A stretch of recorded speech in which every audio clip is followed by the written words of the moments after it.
Sarvebhya Namo Namah. I am Shruti, volunteer at Sanskrit Club, IIT Roorkee. The Sanskrit Club is an initiative to revive and promote glorious Indian civilization, the Sanskrit language. We, as students of a premier technological institution in this country, has taken it upon ourselves to approach Sanskrit with a scientific temperament and bring back to the world all the literacy, technological, philosophical, and scientific genius that dwells within the text of this language.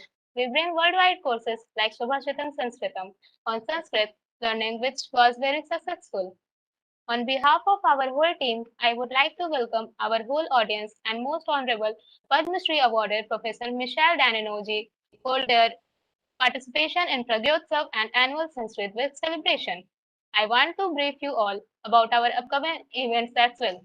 Tomorrow, that is on 10th of August, second event of Pragyotsav, that is drama, is going to be organized.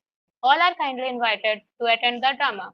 On 11th of August, a Kahoot quiz based on Indian ancient literature will be held. It is open for all students, so please show your active participation in it. On 12th of August, an interesting talk by Dr. V. Ramanathan ji from IIT BHU is scheduled on this topic, Bharat's scientific heritage in chemistry and material science from ancient to medieval times. And on 13th, an offline guest lecture by Dr. Sampada Nanda Mishra is scheduled on Abhanam, which is linguistic literary performance involving improvisation of poems using scientific themes, meters, forms, or words. Now I invite Professor Ram Manohar Singh from Humanities Department to introduce the guest. Thank you, Shruti.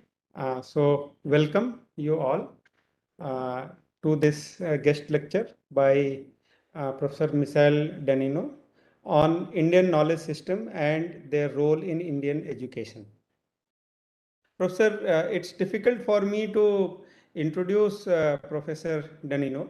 The reason is that his introduction cannot be bound in words. The kind of work he has done, I think one needs to go through his work and understand uh, his contributions, which are quite far-reaching to understand the real value. But still, I will try to introduce. Uh, he is largely uh, a researcher, author in the area of Indian archaeology and culture. One of his very fundamental contribution is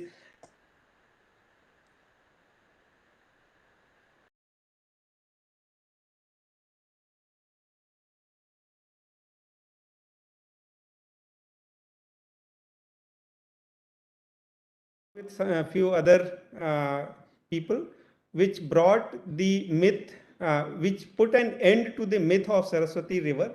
And we now know that Saraswati River is not a myth, but it was a reality.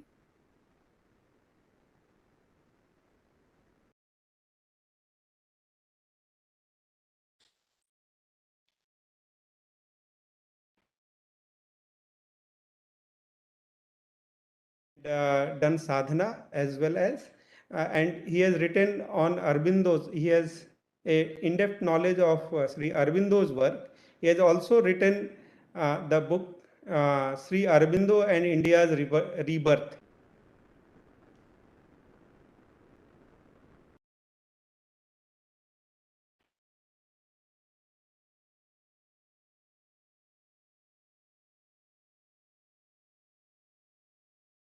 Sciences Center.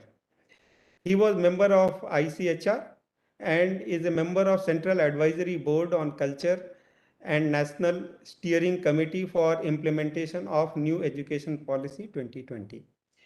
In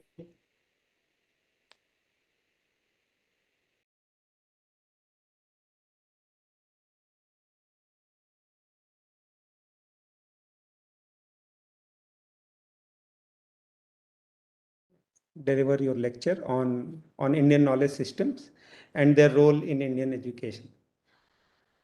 And this is just an addition that this year we have been successful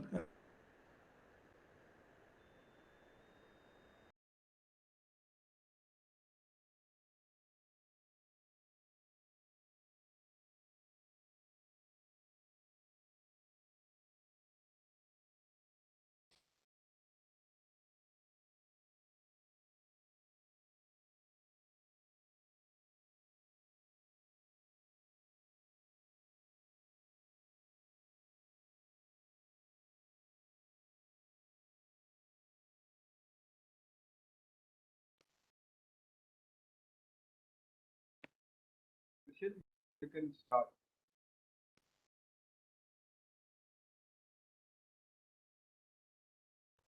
Namaste. I hope I'm audible. Excuse me. I think Ram Manoharji, your video was freezing from time to time. I don't know. I hope it was not due to my system.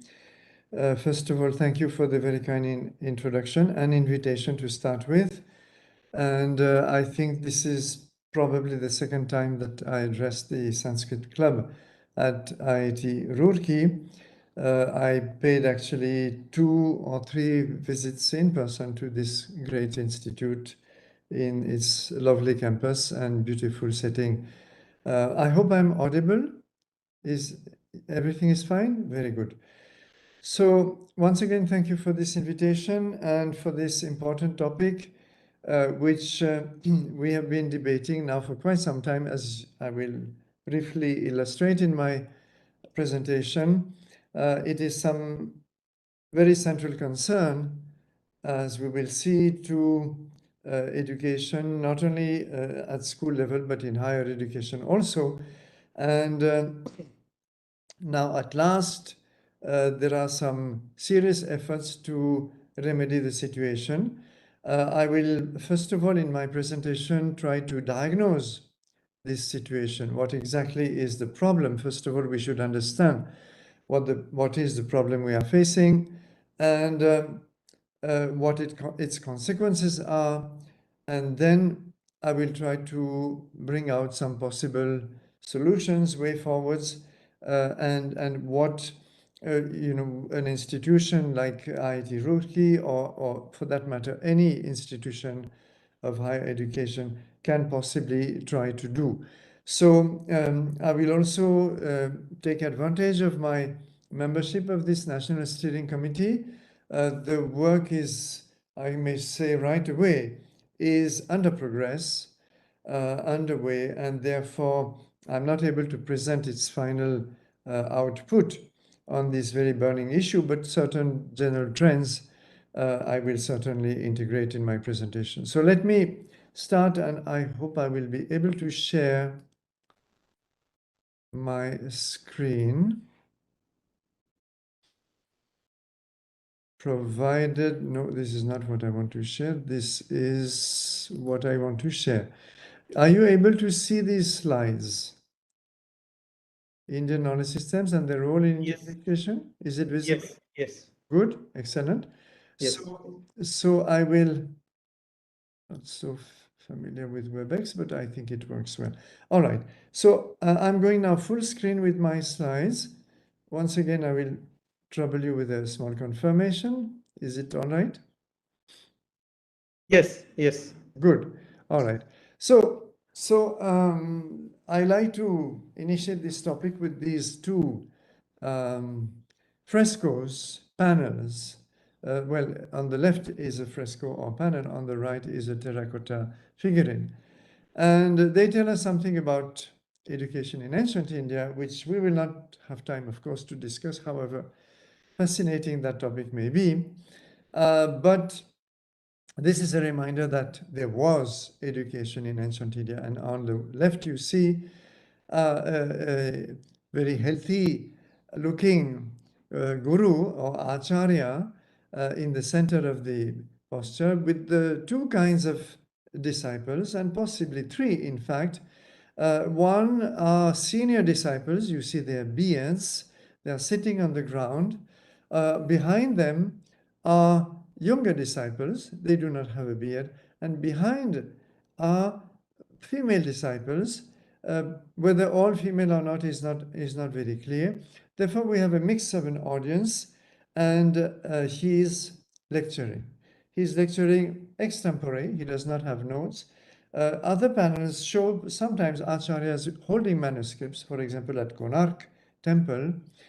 And you see that these disciples are very attentive. They're very focused. They are not also taking notes. So this is an oral instruction, in other words.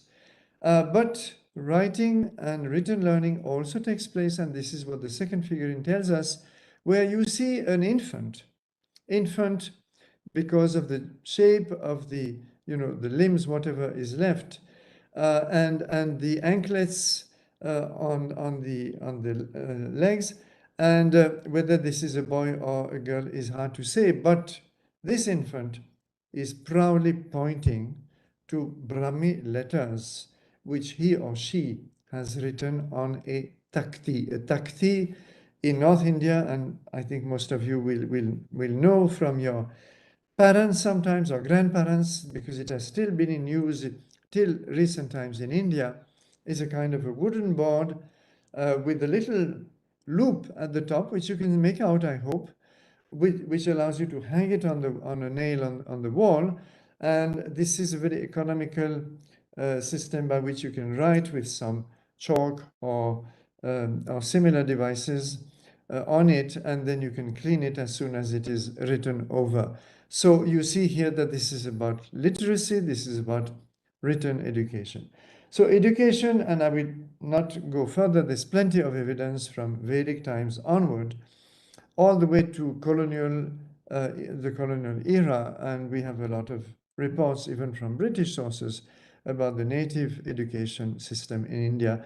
There has always been education, and a great importance was attached to it. It's interesting to compare those ancient systems, because it's not just one, there were many, with the colonial and post-colonial systems. That's in itself a fascinating exercise, but I will not do it now. I will show you where you can find some material on this important question. For the time being, I just want to start with this. We had education, knowledge was greatly valued. Let us remember that knowledge is deified in India. It is goddess Saraswati, of course. And perhaps Indian culture is the only one in the world, at least that I'm aware of, where education is associated with the deity, with the goddess. Knowledge and education. And then, of course, the arts and so on. So this is just to show the importance that is attached to it. And I will return to a few points very shortly. Let me first of all start with this, and I'm now jumping to today, because I downloaded this today again just to make sure that this slide was still valid. I took it a few years ago, and yes, the same syllabus for MSc in mathematics from Bangalore University. You please Google Bangalore University MSc in mathematics, and you will see that there is one paper which is on history of mathematics. Very good, excellent. I'm very glad that some universities integrate history of mathematics, because not all do in their syllabus for MSc. It's excellent. But there's something strange going on. And just have a close look at this slide. You can see that we start with a lot of great European mathematicians, with one exception, Ramanujan, and I'm glad he's there. But after all, he is part of the contributions to modern mathematics. Then we jump to ancient Greeks. Okay, very good. That's very important. We need to know about what the ancient Greeks did in mathematics. In fact, there are many more mathematicians in ancient Greece, but fine, we can understand that this is a limited scope. From the ancient Greeks, we jump to the Arabs, very important also, and some of the great contributors like Al-Khwarizmi. We jump to European mathematics, so we have Descartes, we have Fermat, we have all the great, Euler and so on, and Cauchy, all the great European mathematicians, many of them French, in fact, for that matter, in this particular selection. So we will have Poincaré, and then we will end up with a discussion on the concept of proof in mathematics. Very good. Do you notice something strange? And this actually was the object of a controversy some years ago, and letters were written to Bangalore University with no result whatsoever. The strange thing is that India's contribution to mathematics is completely absent. We have the Greeks, we have the Arabs, we have, of course, the whole genesis of modern mathematics in Europe, which is essential. All of this is important, but we don't have India. Now, this is absolutely symptomatic of a kind of mental disease. I'm using strong words, but we're limited in time, so let me not waste time in polite euphemisms. We have a mental disease of not looking at home and feeling kind of, is it ashamed or chronically ignorant of the contributions at home. India contributed massively to the genesis of mathematics in Europe, and most of Arab mathematics, which is there, is actually derived from India, and they acknowledge it. Al-Khwarizmi was absolutely open on the fact that his mathematics was very largely from India, and some of his books, even in their own titles, said as much.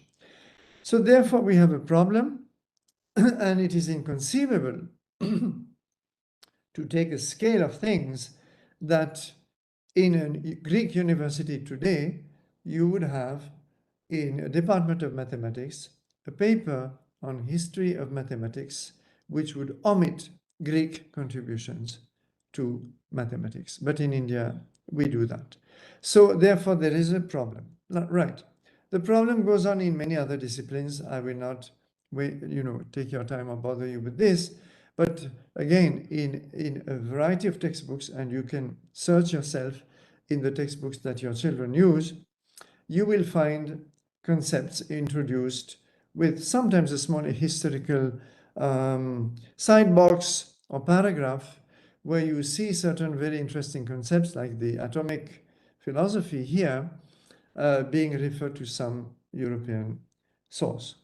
This source is valid, but India also here had its own theory of atomism. It is a big part of Vaisheshika Shastra, for example, but this is not mentioned. And our school children who use these textbooks will remain ignorant of Indian contributions. Very well. You can take even things like handicraft, and you're stunned by the amount of prejudices. And again, what shall I say, beating of one's chest that goes on when even in a text of living craft traditions of India, you would expect some, genuine knowledge to be there. And of course, the details will be all there, but we find tremendous survival of colonial stereotypes. In this case, the fact that India always has to learn from outside. This is very much what a number of colonial scholars promoted, and we are very often stuck with this, as in the present case. The fact that the caste system prevented people from changing occupations in this case, or from having access to knowledge, which is a very debatable stereotype. And here the fact that there is a divide between tribal and mainstream. So in this case, tribal arts and classical arts, which is absolutely not true. There are numerous connections and flow of knowledge back and forth between tribal and what goes by the name of mainstream. So these are some examples from this particular textbooks. I will not, in fact, take time going into detail, but you see that it is through the Silk Route and that India acquired many forms of handicrafts, which is partly correct, but it completely omits the fact that handicrafts begin in India even before the Harappan civilization. If you go back into the Neolithic period, you find already, and to some very limited extent, even in the Paleolithic, you find already crafts of bead making, for example, taking shape and blossoming completely during the Harappan period, where a variety of handicrafts dealing with metal and faience and cloth and, of course, stone, etc., multiply and prosper. So therefore, the fact that India had to learn handicrafts from abroad is a severe distortion. Similarly, the fact that craftsmen could not change their occupation due to the caste system is false. We have inscriptions describing precisely the other phenomenon. And in fact, if there is such a statement, I will ask for evidence, and there is no evidence forthcoming. This is just an assumption, gratuitous. And lastly, you see this opposition, totally artificial, between the so-called mainstream Hindu classical forms of art and tribal and indigenous arts. And this is very perverse because we have a huge amount of work by scholars of art which show that there is constant interplay, whether it is performing arts or plastic arts, there's constant interplay between the tribal, the rural, what goes by the name of the Deshi form of art and the Marga form of art, which is the classical. And they are absolutely not isolated from each other. So this is the kind of serious problems we encounter. But the biggest problem is, why should we be discussing Indian knowledge systems at all after 75 years of independence? That's the first question we should be asking. Why do we have this session today? Why did we not have it at 1 day or 1 month, or maybe let's say 1 year after independence, which should have been the case? So this is, of course, a very deep question, whose answer is not simple. It is, of course, the whole complexity of the problem of decolonization, which all colonies in the world have had to face and have tackled differently. We saw that there were very severe colonial stereotypes, prejudices, biases, and India should ideally have initiated a process of decolonization of Indian thought and Indian education. And why stop there? Indian administration, Indian law, Indian polity, and so on and so forth. So in all fields, this process should have been undertaken, and it did not. It was very partial, very limited, and not profound enough to really change the cultural landscape of India. So the result is this. And I'm sorry, something is, I hope you can see my full slide. The result is this, and this is a diagnostic which I drew some years ago before the NEP was formulated. The National Education Policy that we are now so much talking about at last, and where you see on the left you have various standard academic fields, and on the right you have fields of IKS, which should have been integrated in the years following independence. Whether it is, let's see, very quickly, mathematics, astronomy, chemistry, botany, zoology, what you might put under the general label of sciences, well, there are shastras, there are very considerable contributions to all these fields in the classical sciences and the classical Indian knowledge systems. I will not take your time over this. We will assume that you are already familiar with various, Ganita Shastra or the traditional, of course, Jyotisha Shastra and Rasa Shastra, which is chemistry, and so on and so forth. So all these fields are available. There's masses of literature, and we're now having some very solid scholarship in those fields. Civil engineering also, there are lots of subdisciplines from construction to town planning to water management and so on. Agriculture, Krishi Shastra, there are texts available and considerable amount of documented practices. Traditions of environmental conservation, now so much discussed with the looming environmental crisis. Ayurveda and other traditional systems of medicine. They also overlap sometimes with chemistry. Philosophy overlaps with pretty much all other knowledge systems, and we do know that the darshanas, not limited to the classical 6 darshanas, there are others, have been a major object of study by a number of scholars in India and abroad. psychology. And this brings us to the systems of self-knowledge, meditation, self-fulfillment. All of this can be broadly under the label of yoga. Political science, so polity, Arthashastra. Arthashastra is not just a text, it's also a field which has many texts, in fact, not just Kautilya's text. Education, I already briefly referred to the various systems of education, and there are texts about that also. And in business and management, this has become very fashionable in the last 10-15 years.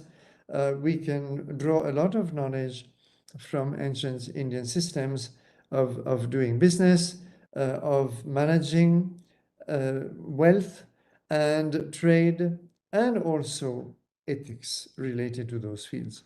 Physical education, again, we intersect with yoga, but there are also martial arts, wrestling techniques, and traditional games.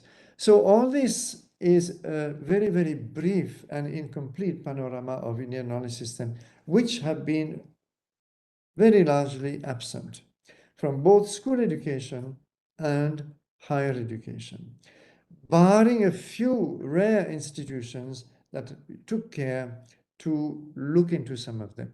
Of course, now, as we will see shortly, we have more and more institutions trying to fill this gap, but it's not so easy to do. And I will discuss those challenges in the other part of my talk. So first of all, why should we teach Indian knowledge systems? Well, a brief answer is, well, because they were born here and we have to know something about our country, right? But it's not sufficient. I would like to say that if these are omitted, we are basically undermining the self-confidence of the Indian student, whether at school or higher education. Because in that case, if they are absent, the constant message of education, subliminal message, unspoken message is going to be that we in India have to learn everything from the West. Whether at school or in higher education, we do not have knowledge that is of importance, and therefore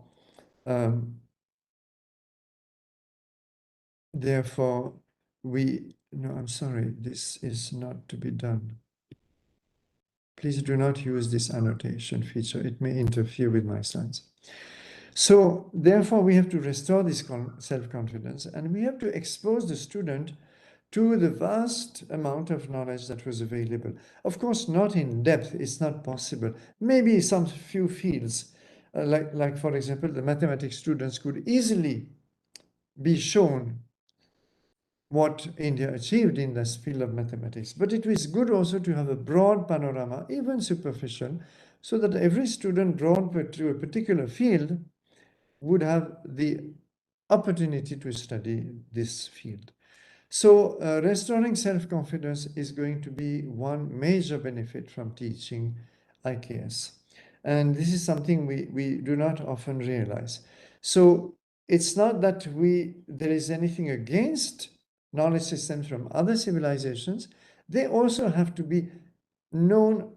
I mean, it's not possible to study everything, to study the knowledge systems from Chinese or Japanese civilizations, but we should at least know that other cultures, other civilizations have also achieved a lot. The point is that we should not in the process neglect, as Bangalore University Department of Mathematics has been doing, we should not neglect India's own contributions. So therefore,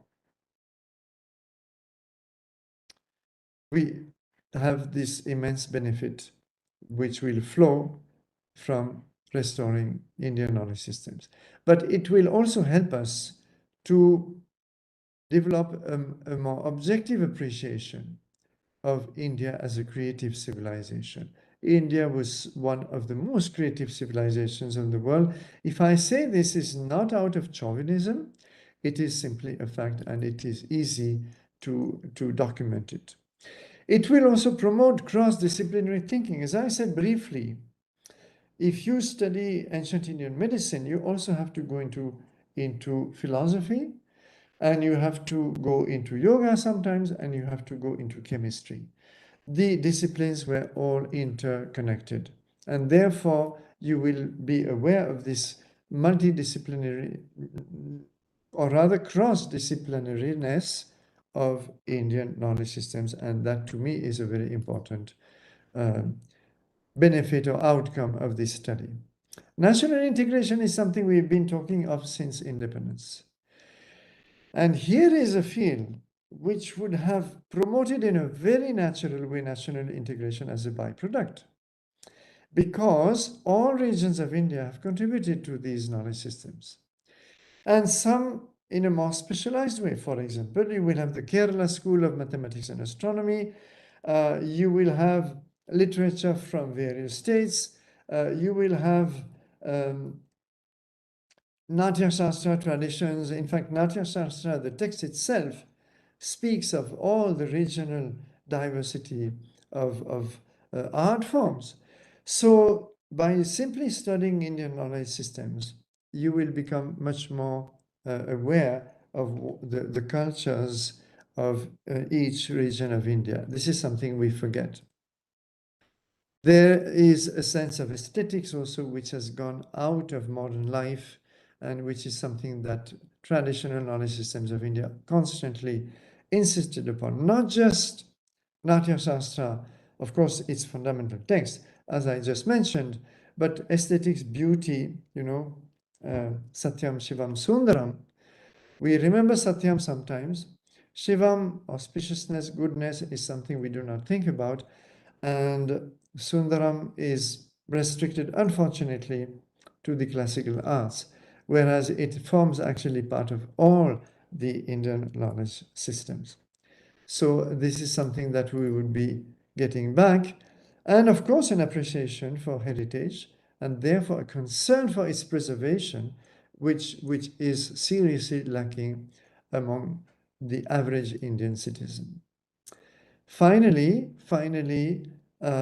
we will have also cultural values. We keep lamenting about the loss of ethics, the loss of cultural values, and this is something that would come back automatically without having to have separate courses on values and value systems. It would come back on its own.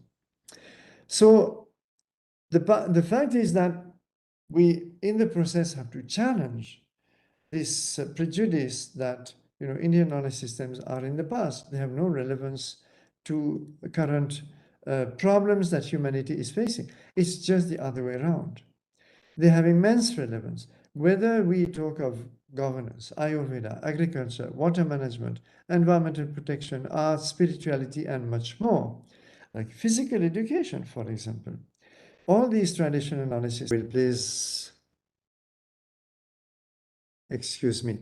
I was referring to the benefits of Indian knowledge system, and I hope I was heard till the last, where apart from promoting self-confidence and appreciation of India as a creative civilization, cross-disciplinary thinking, very important, national integration, a sense of aesthetics, appreciation for India's heritage and the importance of preserving it, and also time-tested cultural values. So all of this is of great importance and would have created very different generations of students in India than the ones we have created since independence. Now, I also wanted to refer after this to the work that we did for CBSE, which is the creation of a textbook and a course. It is still going on. The course is Knowledge, Traditions and Practices of India. This is for classes 11 and 12. And the two textbooks are available, which cover a very wide range. And in fact, some universities have also used it informally, and a lot of private schools. So this is something which has been welcomed by a number of institutions across India. And what we have done, and this was under the direction of Professor Kapil Kapoor and Professor Jagbir Singh, and I was privileged to be part of that team and to join Professor Kapil Kapoor in editing the 2 volumes. So for class 11, we dealt with philosophical system, literatures of India, mathematics, astronomy, chemistry, metallurgy, Ayurveda, environmental conservation, music, theatre, and drama. Quite a wide field already. Class 12, we added agriculture, architecture, dance, education, ethics, martial arts, language, other technologies, painting, state, society, state and polity, and finally trade. So an enormous field, as you can see, and this made the committee that was in charge of the drafting of the national education policy to invite me to represent the case for IKS to be integrated in the NEP. And this is something I wanted to take a few minutes to highlight, that the NEP, or National Education Policy 2000, says from the beginning, the rich heritage of ancient and eternal Indian knowledge and thought has been a guiding light for this policy. So what does it mean in practice? If you access the Article 427, clause 27 in chapter 4, this is what you will read. And it's a little longish quotation, but I think it's important. Knowledge of India will include knowledge from ancient India and its contributions to modern India and its successes and challenges, and a clear sense of India's future aspirations with regard to education, health, environment, etc. These elements will be incorporated in an accurate and scientific manner throughout the school curriculum wherever relevant. In particular, Indian knowledge systems, including tribal knowledge and indigenous and traditional ways of learning. I'm glad that they started with tribal knowledge, will be covered and included in mathematics, astronomy, philosophy, yoga, architecture, medicine, agriculture, engineering, linguistics, literature, sports, games, as well as governance, polity, conservation. Specific courses in tribal ethno-medical practices, forest management, traditional organic crop cultivation, natural farming will also be made available. An engaging course on Indian knowledge systems will also be available to students in secondary school as an elective. And this was actually a reference to our CBSE course. Competitions may be held in schools for learning various topics and subjects through fun and indigenous games. Video documentaries on inspirational luminaries of India, ancient and modern, in science and beyond, will be shown at appropriate points throughout the school curriculum. Students will be encouraged to visit different states as part of cultural exchange programs. So this is what the NEP says briefly. There is a little more if you wish, but this shows that there is a very clear philosophy about the integration of IKS in school and higher education at all levels. Now, how do we do that? Well, the National Steering Committee is now drafting a national curriculum framework, which should be ready sometime next year, with a draft later this year, where we are going to set out the mechanisms by which this vision is to be implemented. And we've started. We've already made very detailed suggestions. I will not dwell upon them because they are still at the draft level and they have to be formally, approved by the ministry, formally published. We're taking inputs, I should say, from all states and ultimately from all districts of India. So this is a massive exercise, and in the field of teaching of IKS, of course, the new education policy is the National Education Policy, NEP, is more concerned with school education. But when it comes to higher education, there is now at present an effort going on steered by UGC. So to sum up the whole scene today, which is basically trying to remedy the intellectual void that we created by not integrating all this knowledge after independence. This is where we stand. First of all, we have this CBSE elective course. We have the NEP's focus on Indian knowledge systems.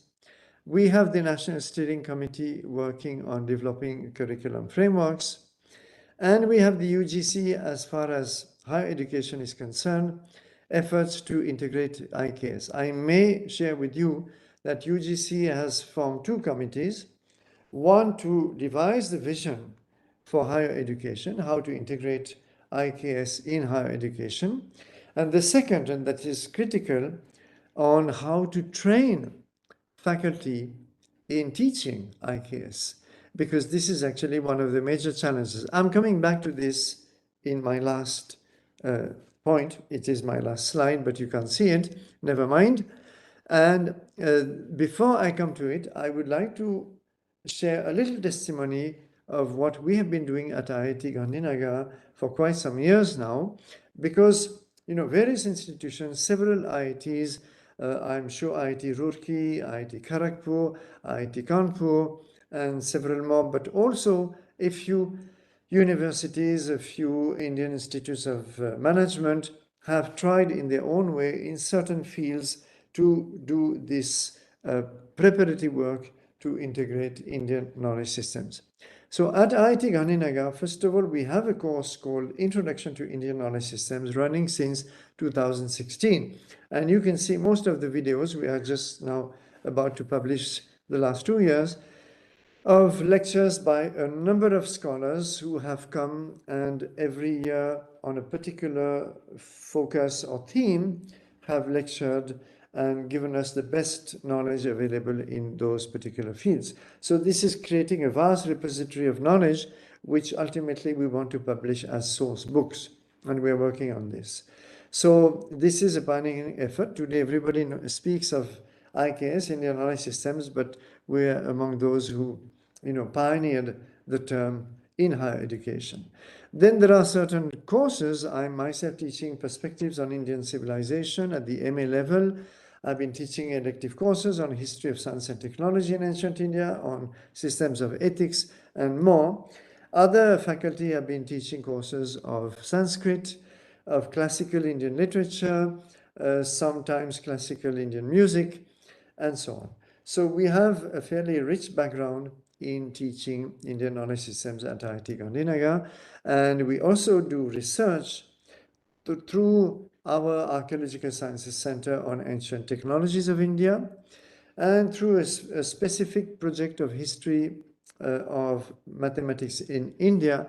We are also publishing new material, creating events, sponsoring projects outside the IIT, and so on. So this is one major effort that we have undertaken, and I believe we have been among the pioneers in this field. Now, coming back and closing on the national scene, so there is some hope, but we should be very aware and conscious that there are major challenges. And I'm listing 4 challenges here for your reflection. One is that we have 3 missing generations of teachers in Indian knowledge system, both at school and higher education levels. Because of this neglect, this entire field of knowledge has not been taught. Therefore, when we say, oh, let us start teaching IKS, it's very nice, but we do not have the teachers. They are not trained. Very, very rarely are they competent to tomorrow morning start teaching IKS. So there is therefore a major effort to now do this training. And the second challenge is, how are they going to teach IKS? What kind of pedagogy will you take? Are you going to take the same old pedagogies with which all of you were taught at school, for example, which is based on adopt a textbook and just repeat it? This will not do. This will actually kill the field. We have to develop new pedagogies, make those fields captivating, stimulating, not only in promoting some kind of justified national pride, but also in stimulating the intellect of the student, in especially reflecting how these fields of knowledge can still be made relevant today.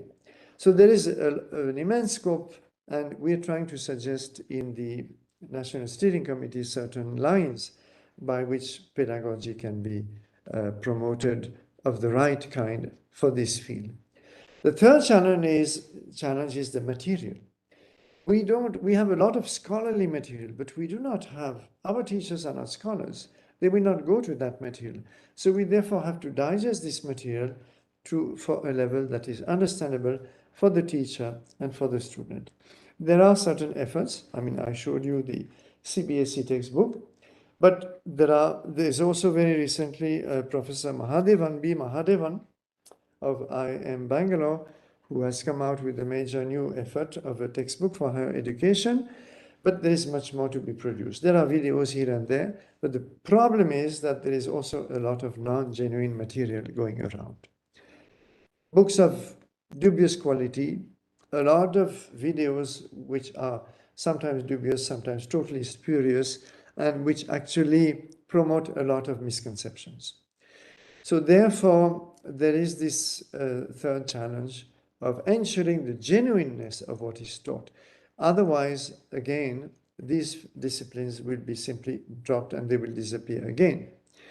The fourth and last is to decide whether Indian knowledge systems should be taught as separate disciplines.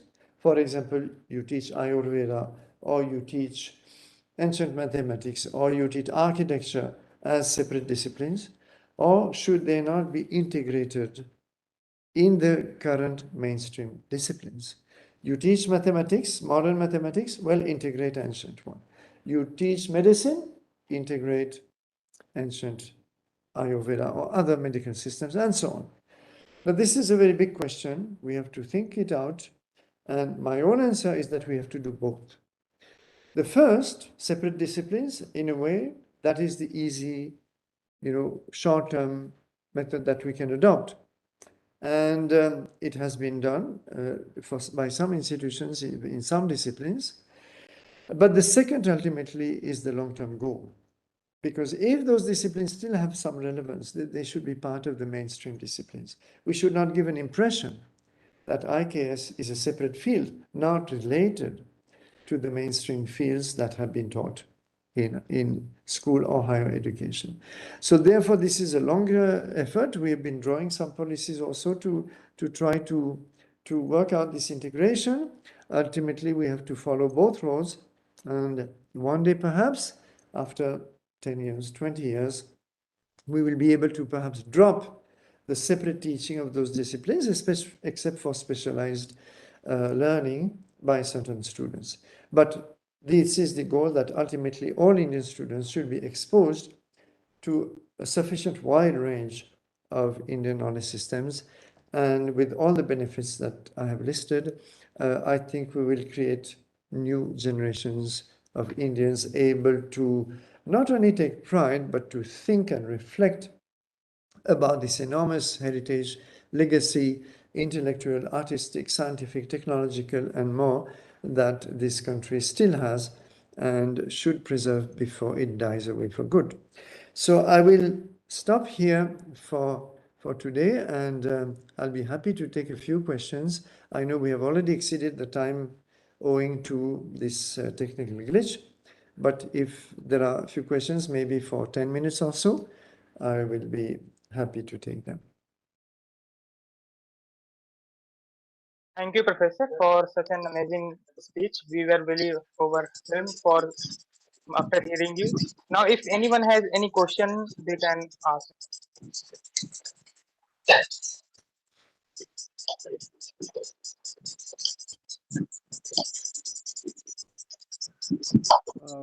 Dr. Danino, I have got a question. Ashwin Yadav here. Actually, I am an alumni of IIT Kanpur as well, and benefited from your lecture that you took there about 10 years back. Thank you. And extremely grateful. My question was more on the book, the first book that you wrote, that the invasion that never was. So I think there is some issue with its print not being available. So if you could just give us an input. I will very briefly answer this. It's not available because I've been working off and on, more off than on a totally new study and approach. There was a big book published in French some years ago, but even that now may have to be split into 2-3 books because the material has grown a lot. So you will have to be patient. There are a number of papers, new papers on my academia page, which you can refer to on the whole problem of the, Aryan invasion or migration theory. Otherwise, I hope I will find the time shortly to do justice to the topic again. Thank you, Dr. Danino. One is really grateful because the entire thought process has changed thereafter with a lot of material and your book and I have not abandoned the field, as you will see from my recent papers. thank you, Dr. Danino. Hi. It's a question from YouTube Live. Is 2020 including IKS and NCRT books? I guess I think I have it already was. answered this. You have already answered that It question. is not only included, but it is in a way central to NEP. The question is now to work it out. That's all. There's another question. Do we have any special method to memorize shlokas in Bhagavad Gita? Anushuk Chanda. Since to my great shame, I have not memorized them myself. I'm not the best person to answer, but I know that there were traditional ways of training memory. In fact, I was just discussing here with a young Indian, who's been trained in memory techniques or anyway has a prodigious memory with a semi-traditional kind of learning. This is part of basically the ancient oral tradition of India, especially very, very specialized techniques for Vedic chanting, which integrated methods for splitting, as you know, the Sanskrit verses into several different ways, so that every verse could be memorized in 2-3 different ways to ensure that there would not be corruption. So these are still practiced in some traditional Veda Patashana, for example, in Kerala. I visited some of them. Apart from that, there is a general loss of our memory power owing to too much dependence on electronic aids. For example, I used to know telephone numbers of friends by heart when I was young. I no longer do. Why should I take the trouble of? So we have to make a very deliberate effort of memorizing, and it's whether it is Bhagavad Gita or any other text, whether it is in Sanskrit or in any language for that matter, we simply have to try to recapture. I think that the techniques are standard. As I said, in India, there are more specialized efforts. There will be, things based on the meter, the particular meter that a particular text is written in. There will be all kinds of techniques in Sanskrit, which I'm not the best person to speak on, but they're intimately connected to Sanskrit poetics and Sanskrit meters, Chanda sutras, and so on. So this is something that we have to recapture. It is in fact Chanda sutras, Chanda Shastra, is one of the Vedangas and therefore one of the major Indian knowledge systems of India. So we have to simply go back to those systems, and those who are interested can certainly recapture some of the memorization techniques. Okay. There's a question from Devashri, who is present in this meeting. How can cultural values be imparted via teaching Indian knowledge systems? Could you give an example? The example is very simple, through stories. Cultural values do not need to be taught separately. I'm very clear on this.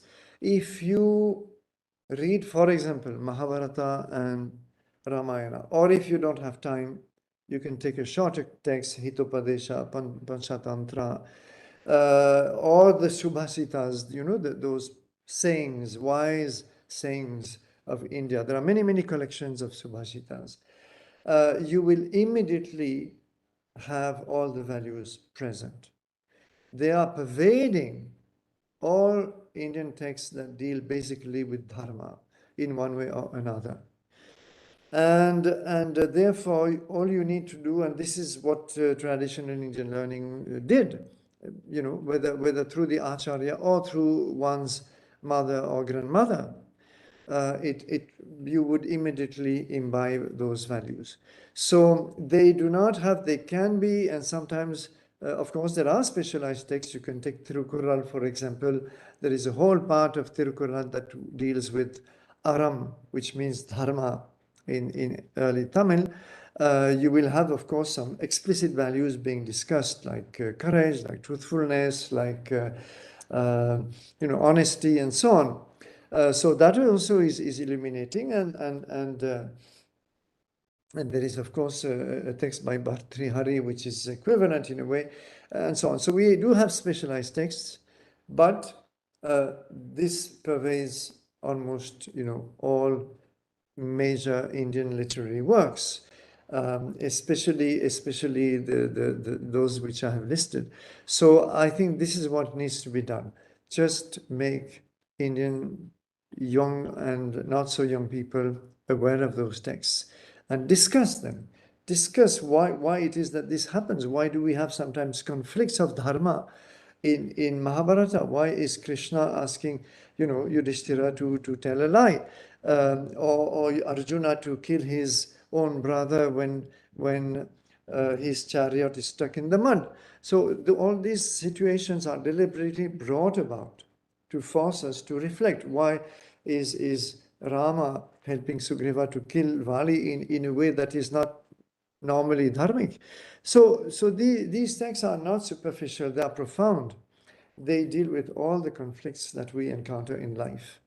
And they are very, you can transpose those conflicts into real life situation today.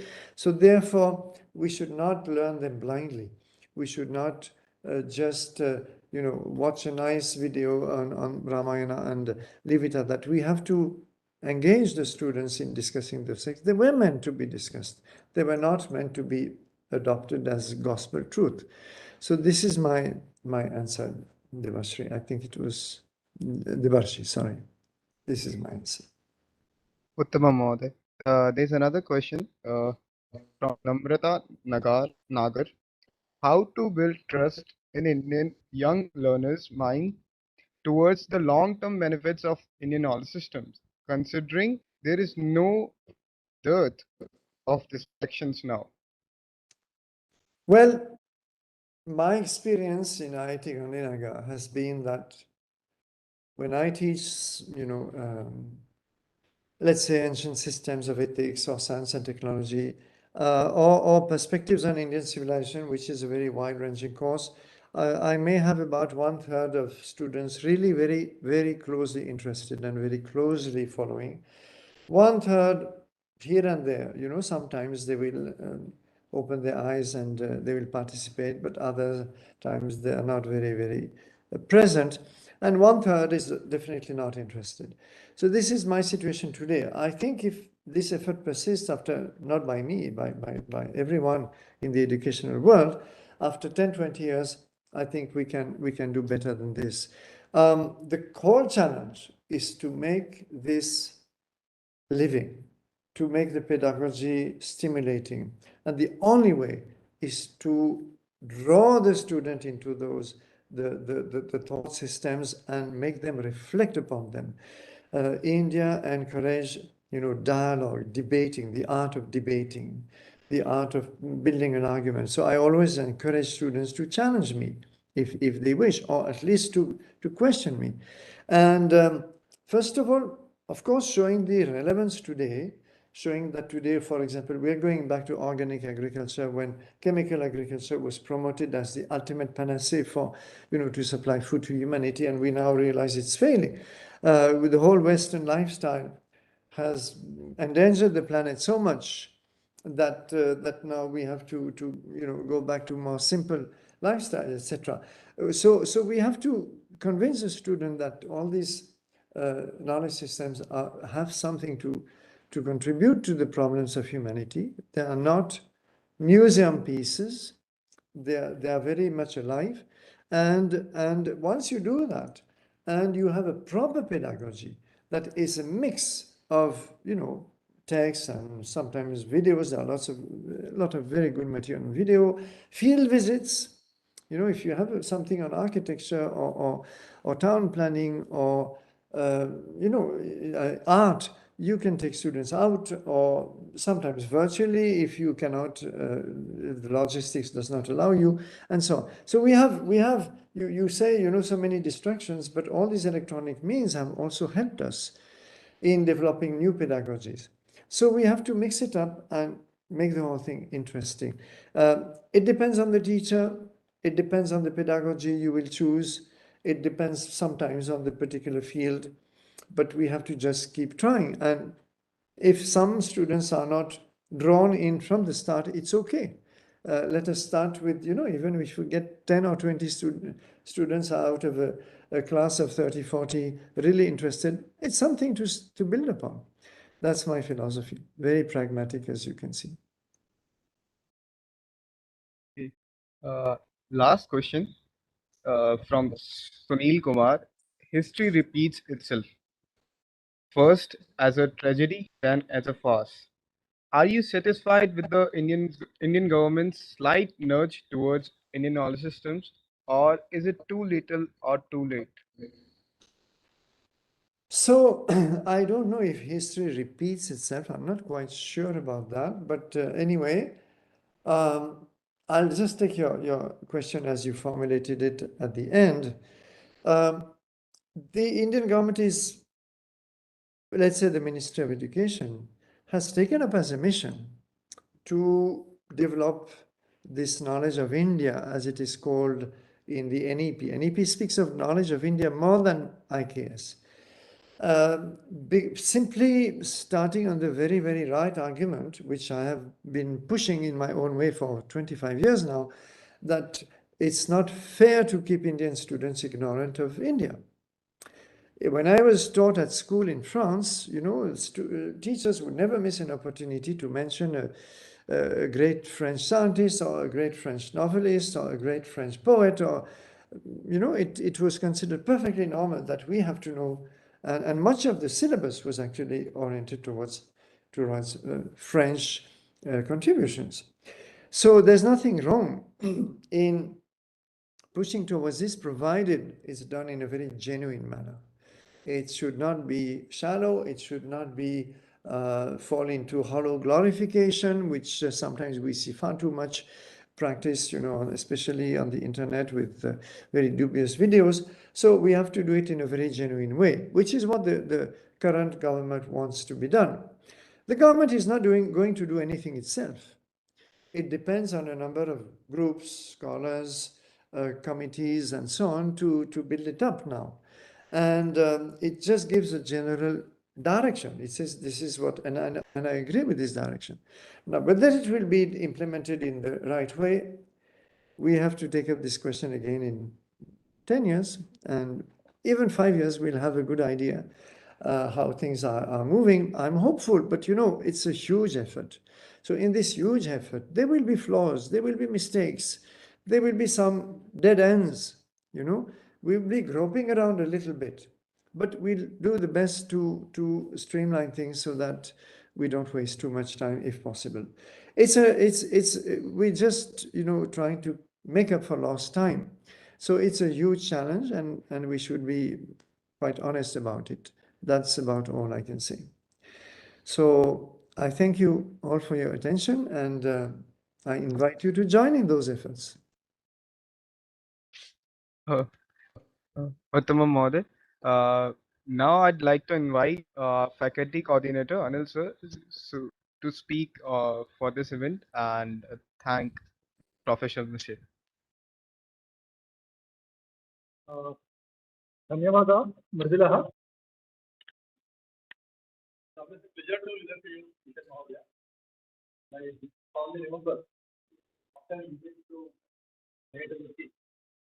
Sir, thoda Professor Gauri Sethi, you are not audible.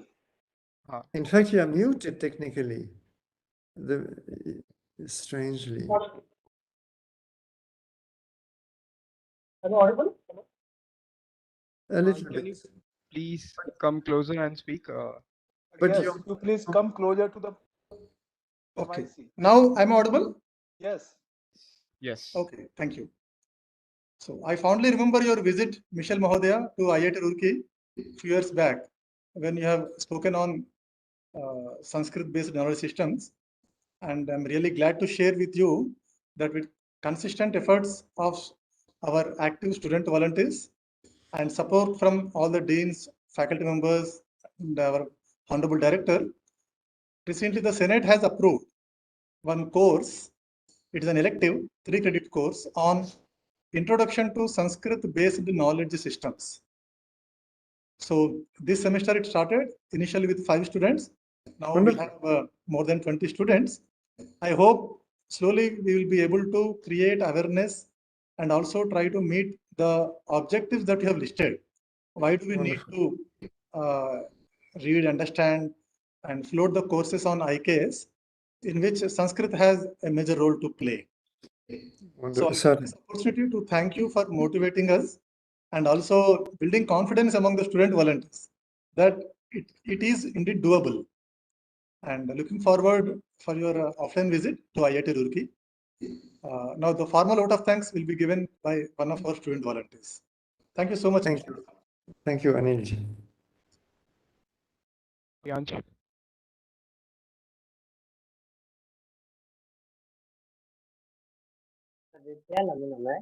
I, Priyansh Jain, EC second year, would like to say that in any given location, there will always be people who exert so much effort for its success. An event cannot be successful without people who deserve their time and resources to ensure everything is perfect. At the same time, people who attend and gather for the event are still very much a big part of its success. So I'd like to thank the speaker of today's guest lecture, Professor Michel Danino, for his enlightening and insightful words which gave us deep touch on Indian knowledge systems. I also thank all of the attendees for being with us. I hope you all got the maximum out of today's lecture. We wish to physically host Mr. Mahodaya and IIT for a longer workshop. I pray for good health of everyone. So, धन्यवाद.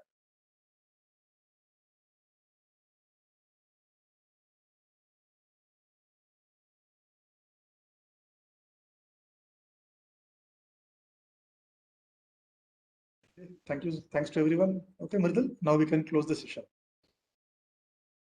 Thank you, Mr. Mahodaya, again.